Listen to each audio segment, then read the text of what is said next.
It's always a pleasure when Thomas from Lindt comes into the Everyday Gourmet kitchen because that means only one thing.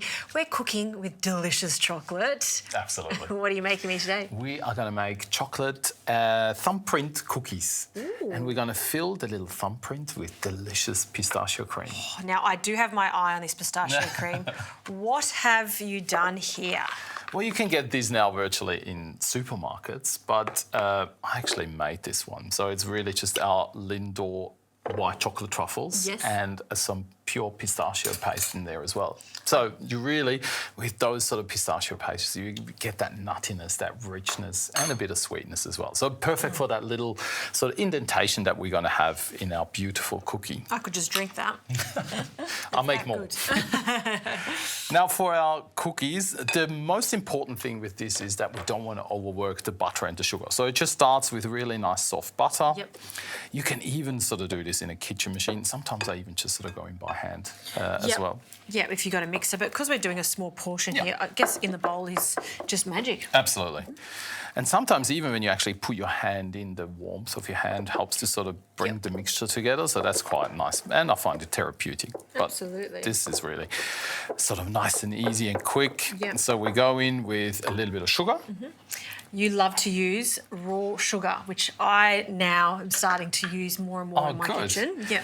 It does exactly the same thing. It just sort of has a little bit more complex sort of flavours. It's a little bit richer and more that sort of molassy, brown, sugary taste without being sort of overpowering. And it's the same texture as caster sugar. Exactly. So you can totally sub that one for one, right? Absolutely.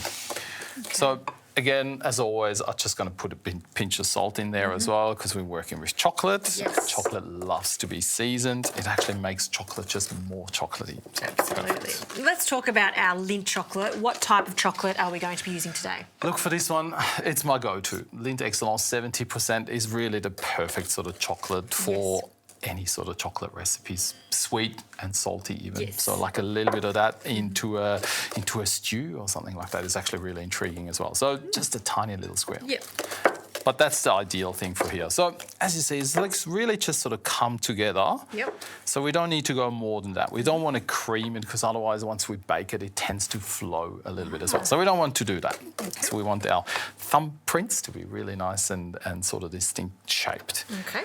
Melted chocolate, as always, just melted. We want this relatively cool. Yeah, because if you start putting in that hot chocolate in that butter, it's just going to melt into a sauce and we still want some structure there. Exactly. And chocolate doesn't like to be hot. Like chocolate really doesn't like high temperatures, so we just sort of keep it just melted. That's the best way.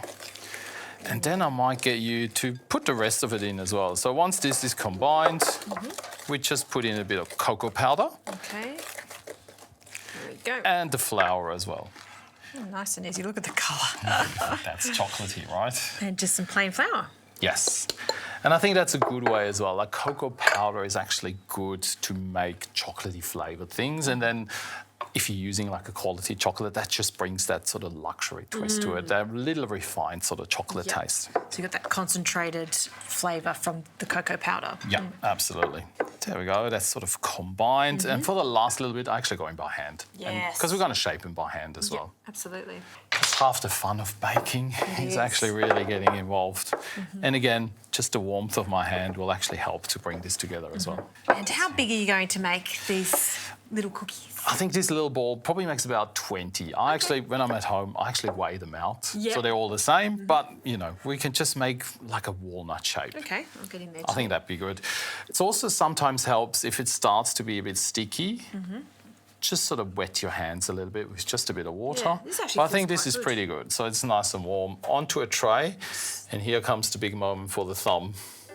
So just create a nice big indentation in the middle. Okay, here's And another. then once they come, oh, thank you. And once they come out of the oven, we just sort of help this shape a little bit more and sort of push it in again. Cute. But there we go. Give them a bit of space as well because they will flow a little bit. And then they just go into an oven at 175 degrees. Probably take about 10 minutes. It can be a bit tricky to sort of see when chocolate coloured things are cooked. Yeah.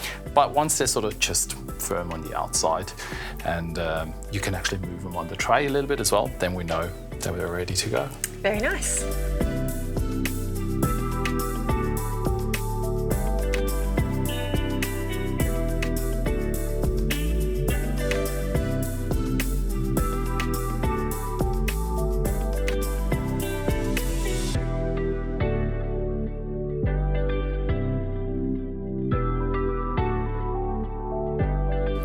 So we just push these down a little bit just to help shape that indent. Yeah, that's a great idea because when they come out of the oven, they're still going to be just slightly soft, so you can manipulate it slightly. Exactly. Just be delicate, like they're fragile because there's no eggs in this mixture, so it's really crumbly sort of shortbread.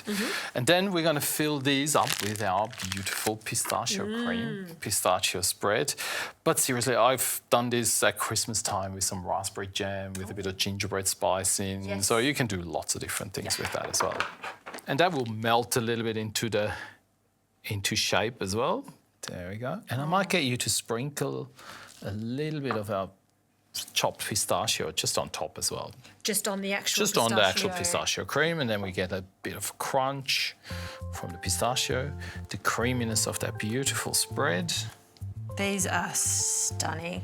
I mean, if you didn't have the pistachio, could you just melt some of Lindt white chocolate and then pop that on top? Absolutely. Yeah. And there we go. That's a beautiful, elegant little afternoon tea treat. Yeah.